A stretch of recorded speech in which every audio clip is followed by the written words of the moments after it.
buenos días.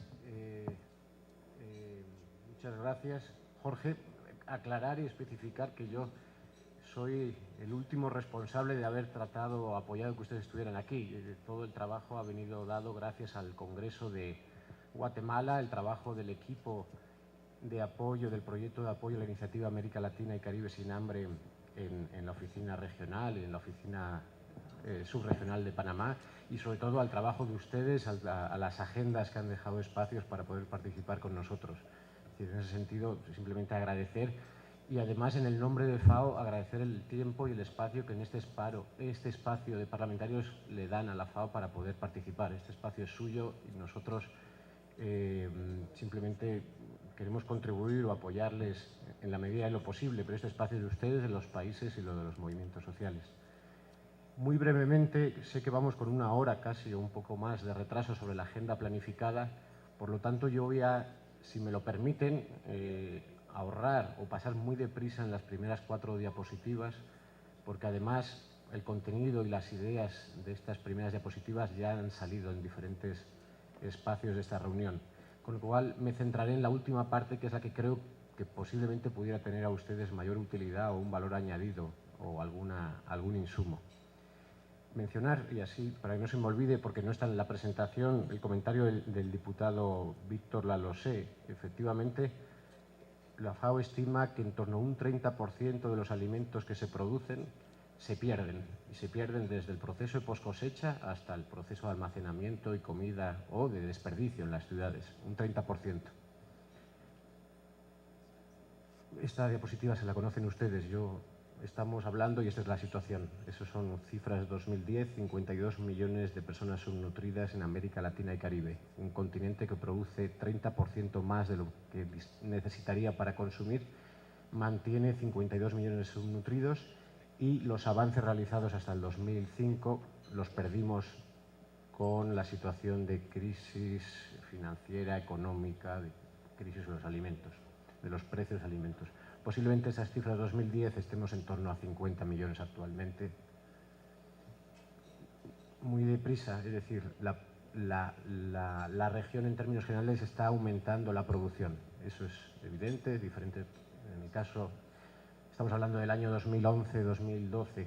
La coyuntura hará que a lo mejor un país tenga más o menos, pero en términos generales la región produce, incrementa su producción.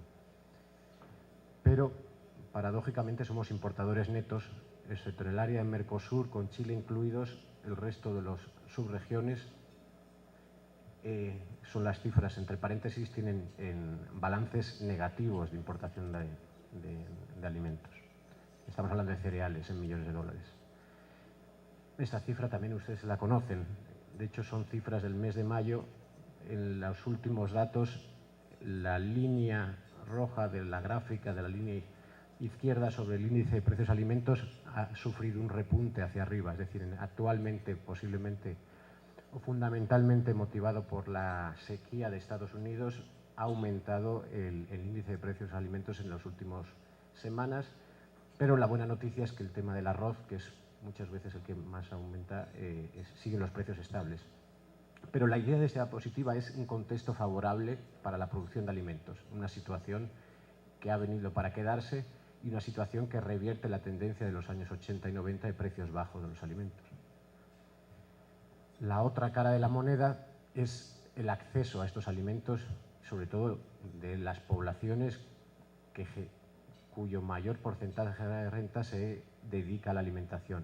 Poblaciones vulnerables, pobres rurales y pobres urbanas, donde aproximadamente el 70% de sus ingresos se dedican a alimentación. Con índices de inflación alimentaria en torno al 8% por encima de la inflación general, imagínense lo que repercute en la canasta básica o en las cuentas familiares de este tipo de familias. Por tanto, producimos no suficientemente porque seguimos siendo importadores netos. Los precios son altos, es una oportunidad en la medida que estos precios se distribuyan a lo largo de la cadena, pero paradójicamente la inflación sigue aumentando y eso tiene unas repercusiones sobre el acceso a las familias. Esto simplemente es una gráfica que habla de la inflación anual de los alimentos en la región en el año 2008, en el 2012. Los índices no son comparables a los de los precios, de la crisis de los precios de alimentos de 2008, pero aún así estamos en niveles significativos. Y como hemos comentado, y simple para reafirmar su comentario, esa doble carga de la malnutrición o del hambre, por una parte desnutrición global, la línea izquierda, columnas azules, la otra cara es sobrepeso. Países como Chile, por ejemplo, que es el más abajo de la gráfica de la izquierda, con niveles prevalencia de desnutrición en torno a no llega al 0,5, tiene la otra cara con 9,5% de sobrepeso. Países, por ejemplo, del Caribe, un ejemplo es Belice, tienen unos grandes problemas sobre peso de desnutrición, con lo que todos ustedes han comentado de implicaciones en gasto público, social, educacional, falta de productividad.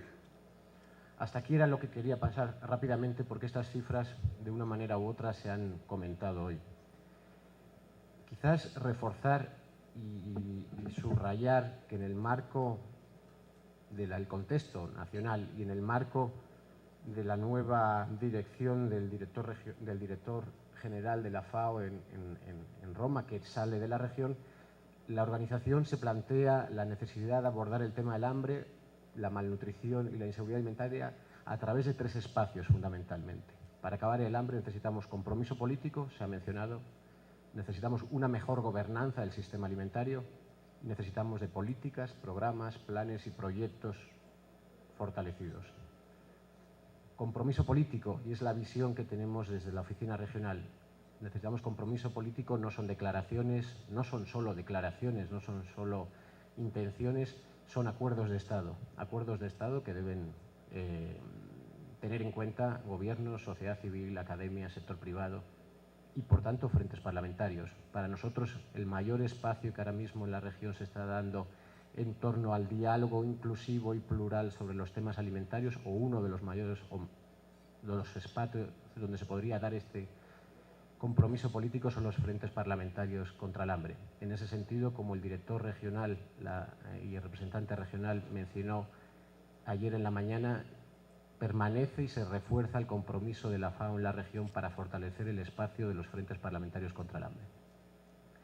Hay un espacio, lógicamente, no solo es compromiso, es gobernanza.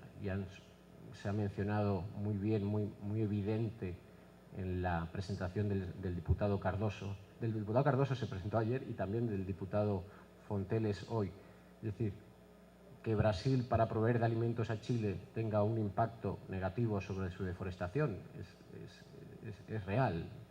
Que para las políticas de biocombustibles de Europa y de América del Norte se afecte el consumo de maíz del Caribe y de América Central es evidente. Es decir, el sistema alimentario globalizado hace que cualquier acción sobre el sistema alimentario tenga repercusiones directas sobre lo que sucede en otros países. Por tanto, todo el esfuerzo que se puede hacer, y cuenten con la FAO y con otras agencias hermanas y otros gobiernos, para tratar de llegar a acuerdos, generar consensos sobre los diferentes aspectos que tienen impacto directo sobre la alimentación, cuenten con nosotros. Mecanismos de gobernanza basados en derechos, mecanismos de gobernanza basados en rendición de cuentas, en transparencia, en propuestas validadas y evidenciadas científicamente, es decir, con participación, es decir, mecanismos de gobernanza bajo enfoques de derechos. Acuerdos, tratados, diálogos, ese es un espacio que ustedes deben participar porque son por excelencia de diálogo político que existe en la región. Y nuestro apoyo, y creo que hay también un espacio de trabajo que habría que ir analizando, de la vinculación con los parlamentos, con los parlamentos supranacionales, con todos los organismos de integración regional que forman parte principalmente de los ejecutivos. Hablamos de la CELAC, UNASUR, SICA, CAN, CARICOM, etc. Hemos hablado de compromiso político, de gobernanza, querría hablar de políticas, planes, programas y proyectos, que es fundamentalmente lo que también hemos estado hablando en estos días. La gama de acciones de política pública que deben fortalecerse e implementarse, en las cuales ustedes tienen un rol fundamental, es amplia.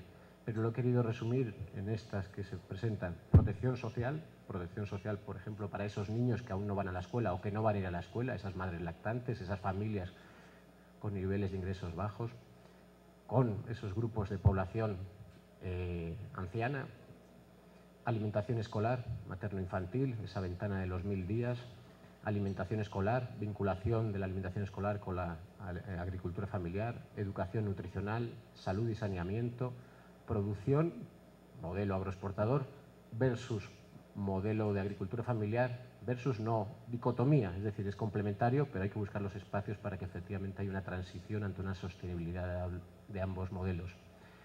Y todo el espacio de trabajo de políticas comerciales y macroeconómicas que no son ajenas, al revés, son fundamentales en el espacio de los sistemas alimentarios. Simplemente para darnos cuenta de la complejidad, cada una de estas áreas de trabajo donde tenemos desafíos desagregada tiene una serie de implicaciones enormes. Simplemente me he permitido desagregar todo el espacio de trabajo de protección social. Y hablamos de protección social contributiva, no contributiva, regulación de mercado laboral. Cada uno de estos aspectos tiene implicaciones profundas sobre el sistema alimentario y la seguridad alimentaria. Un dato muy concreto es en una región como América Latina, que tiene unos índices de crecimiento agropecuario, del sector pecuario, de en torno al 4% anual, la pobreza rural permanece. Una explicación, parte de la explicación de por qué no acompaña la pobreza rural al crecimiento del sector rural es la necesidad de un fortalecimiento del mercado laboral rural. En este contexto, simplemente ofrecer, darles a conocer a quien no lo conociera y sobre todo reforzar las diferentes iniciativas que existen en la región que están abiertas para una participación y de ustedes, de parlamentarios. La iniciativa América Latina y Caribe sin hambre es de los países, no es de FAO. FAO tiene una secretaría técnica que apoya. FAO quizás estuvo acompañando en la idea inicial, pero esta iniciativa es de los países y de los gobiernos y de los representantes de los países. La iniciativa es una plataforma de intercambio, es una plataforma de diálogo, de intercambio, cooperación sur-sur, de generación de experiencias, de aprendizajes mutuos sobre los diferentes aspectos que, como hemos visto, tienen implicación sobre el hambre. La FAO, además, ahora hablo de FAO, antes hablaba de la iniciativa de los países, donde están otras agencias, por mandato de los países ha decidido organizarse en torno a estas 4 áreas prioritarias. En todas ellas están las puertas abiertas de la FAO para proveerles a ustedes de insumos técnicos, espacios de diálogo, generación de conocimiento sobre estos temas. Seguridad alimentaria y nutricional, alimentación escolar, cambio climático, sanidad e inocuidad de alimentos. La FAO, además, en el marco estratégico de la Iniciativa América Latina y Caribe sin hambre, desarrolla proyectos y actividades prácticamente en todos los países de la región. No voy a entrar al detalle de cada uno de ellos, pero cuenten con las oficinas en cada uno de sus países para llamar a la puerta y pedir a los representantes que trabajen en cuestiones conexas, sectoriales que ustedes puedan necesitar. Hablamos de semillas, hablamos de enfermedades animales, estamos hablando de precios, estamos hablando de alimentación escolar. Toda esa oferta, que además no es una oferta de FAO, es una oferta de los países, la FAO está compuesta por países, está a su disposición.